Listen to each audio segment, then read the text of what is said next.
She said it decisively, "I don't want to see your family at our wedding." I froze, fully aware that this was not just a provocation, it was a declaration of war. At that moment, I realized she thought she controlled everything, but she had no idea her own rules would backfire on her. Tiffany's voice sliced through the air in the cake shop, her finger pointing at the guest list on the table. Sunlight streamed through the floor-to-ceiling windows, falling on the thin sheet of paper, yet it warmed neither of our expressions. My hand trembled slightly as my fingers touched the pen, it felt icy, like it had fallen into water. "Are you serious?" I asked quietly, trying to keep my voice steady.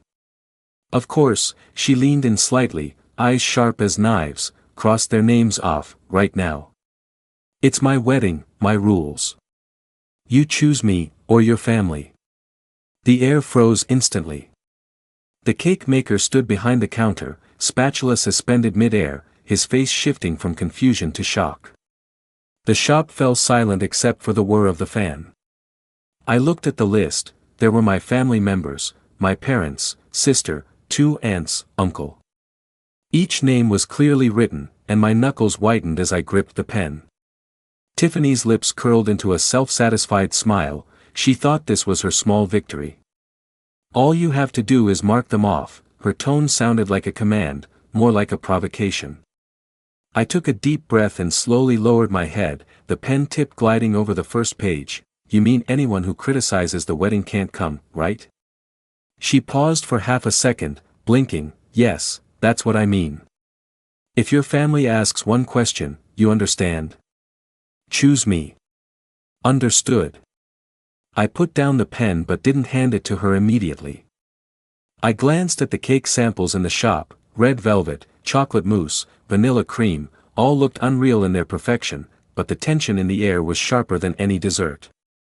Back at home, I placed the list on the dining table. Tiffany picked up her phone and dialed my mother. "You are not invited to our wedding," she said coldly. On the other end, my mother sounded confused. "Why? I don't understand." "You didn't support us," Tiffany cut her off, "you questioned my choices, so you have no right to attend." I sat on the sofa, listening to every word. My mother froze, her voice gradually choking. Next, she called my sister. Sobbed words came through the phone. "I just asked one question, why spend so much? You questioned me," Tiffany snapped, "so shut up." I put down the phone and spoke coldly. "Done. Will your family do the same?" Tiffany looked at me, a hint of panic barely visible in her eyes. What do you mean?" I picked up the phone and called her parents. "Regarding the wedding, you are also not invited." "What? We've already paid $15,000 for catering," her mother's voice trembled. "Exactly, because you criticize the wedding, you don't have the right to watch it happen." I hung up. Tiffany froze, her face turning pale. You can't do this." "Why not? You said anyone who criticizes the wedding can't come." I handed her the updated guest list, her parents, aunts, grandmother, even her uncle, crossed out. Tiffany took the list with trembling hands, eyes falling into an abyss. You can't cross off my whole family." The phone rang again. Her father, "Add our family back." I calmly replied, "They criticized the wedding. You said those who don't support it can't come." He was silent for a moment, then hung up. No one could come. 3 days later, the venue manager called. Someone tried to cancel the catering deposit. "Is this really the wedding?" "Yes, we're proceeding as planned," I answered. Guest numbers dropped from 150 to 70. Tiffany's hands trembled, her bridesmaids began dropping out. She knelt at the table, crying, "All my friends have left." I watched her cry with no trace of guilt. She thought she was in control, but she hadn't expected the other side could act strategically, calmly, and decisively. That night, I sat on the living room sofa. The soft light could not dispel the chill inside. Tiffany curled up by the dining table, her sobs intermittent. I picked up my phone, looking at the missed calls and messages from family and friends, silently calculating. She thought she had won, but I knew the real battle had just begun. I had always learned to yield in front of others. In college, roommates mocked my humble background, calling my parents outdated, my gifts cheap. At work, bosses criticized me publicly for mishandling projects, friends teased me for not attending expensive events. Each time, I smiled, endured, barely lifting the corners of my mouth. Those humiliations were needles piercing the skin, but I never let anyone see me bleed. I learned to observe, wait, and remember every detail, every tone, every gesture's rhythm. My revenge would not be impulsive, it would be precise, calm, and strategic. Looking back, Tiffany first revealed her controlling nature 3 months ago during wedding budget discussions. "We shouldn't spend so much. Isn't your parents' contribution too much?" she frowned. I replied softly, "It's a plan involving both families, we just want the wedding to be perfect." She interrupted sharply, "One question from your family and you hesitate? Choose me or them." I gritted my teeth, said nothing, realizing she would go to extremes, and I needed to prepare. Even in high school, I had similar experiences. At a reunion, classmates mocked my lunch, "This is so cheap." I smiled through embarrassment, "It's delicious." That moment taught me endurance and planted seeds of calculated retaliation. Each humiliation became material for revenge, waiting for the right time. After the wedding conflict erupted, I realized I could take full control strategically. I did not rush to confront Tiffany, I patiently observed her psychology and behavior patterns. She valued literal logic, following rules blindly without considering consequences. Her pride was fragile, any neglect or exclusion sent her into panic. She relied on social and family support, losing them destabilized her. I devised a plan. Step 1, stay calm, act according to her rules, and expose her weakness. Step 2, gradually expand the impact, making her feel the pressure and confront her behavior. Step 3, ensure every step was observable, controllable, and executable, making revenge precise. I reorganized the guest list, not only crossing off her family but retaining potential allies to monitor her reaction. She became anxious, crying and screaming but unable to change reality. For the first time, I felt the power of control and the relief of long-suppressed feelings. I recalled every humiliation.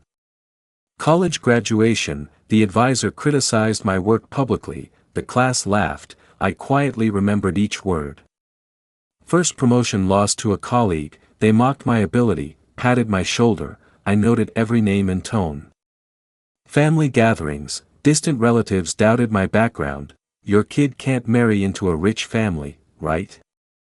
I smiled and remembered the insult. These experiences were not weaknesses but materials, revenge currency. Every humiliation recorded, ready to be used. Tiffany's calls, cries, and trembling reinforced my resolve. She thought I was weak, passively tolerating her whims, unaware I could execute her logic to perfection. Her parents, sisters, friends, bridesmaids, all excluded for criticizing the wedding. Each call, each hang-up, each panic became part of my meticulous plan. She couldn't argue with logic, because it was her own rule.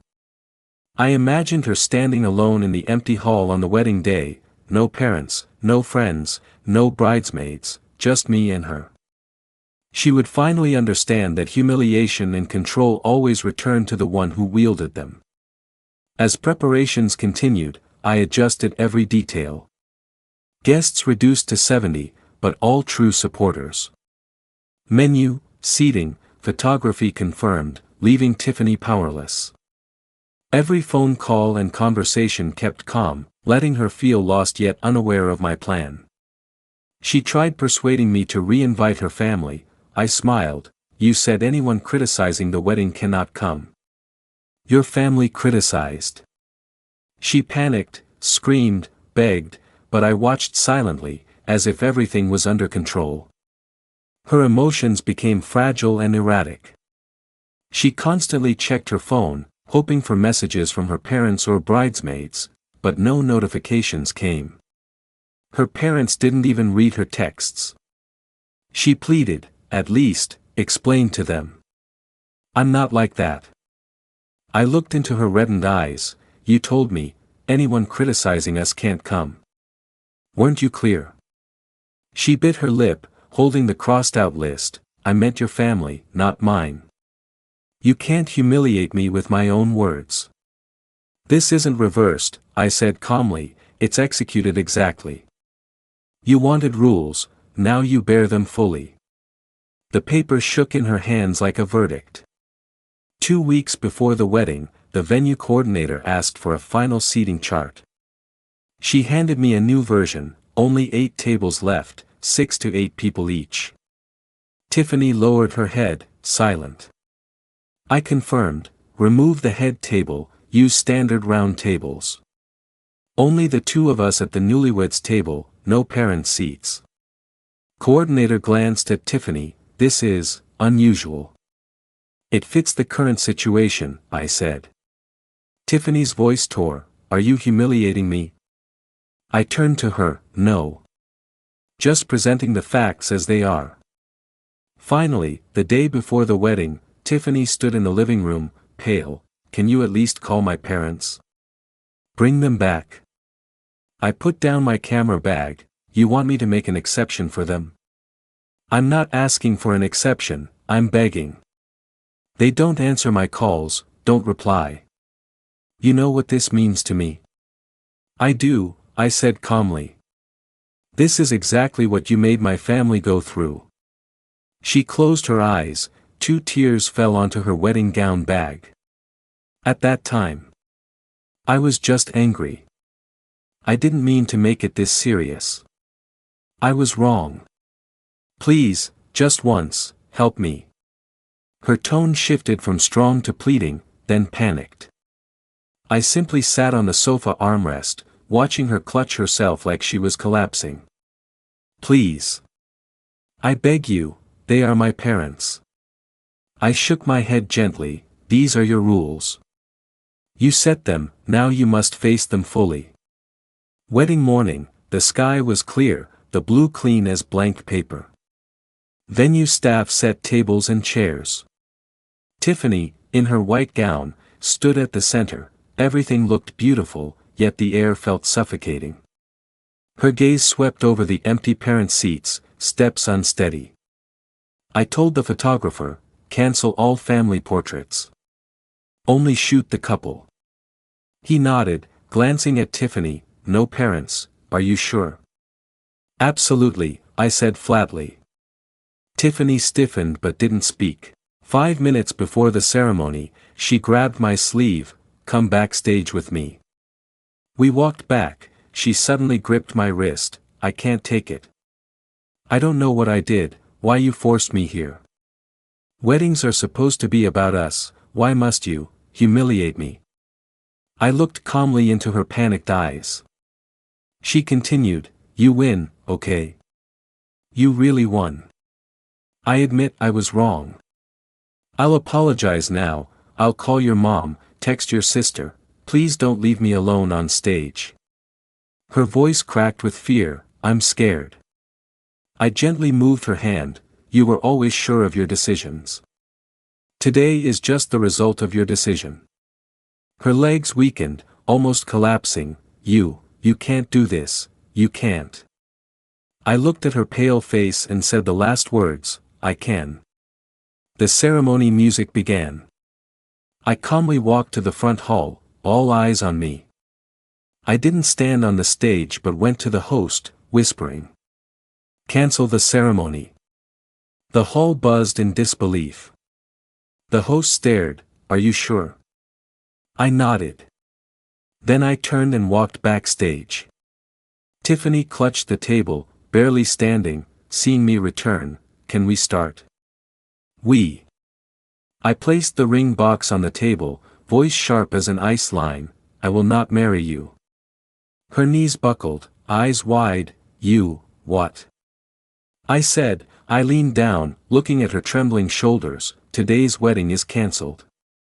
I will not marry someone who tries to cut off my family, belittles others, and only cares about herself. She shook her head, repeating like a child, "No, no, you can't." I stood, "I can, Tiffany. I'm only following the way you taught me. Those who don't support you don't stay." I didn't look back. Her sobs erupted behind me, not from grievance, but fear, realizing she had completely lost control. "Please. I beg you. I was wrong. I was all wrong. Please don't leave me." I didn't turn. Guests didn't know what had happened, but as they saw me walk out alone, silence fell. I pushed the door open, sunlight hit my face. Behind me, a woman, crushed by her own rules, humbled by her arrogance, cried.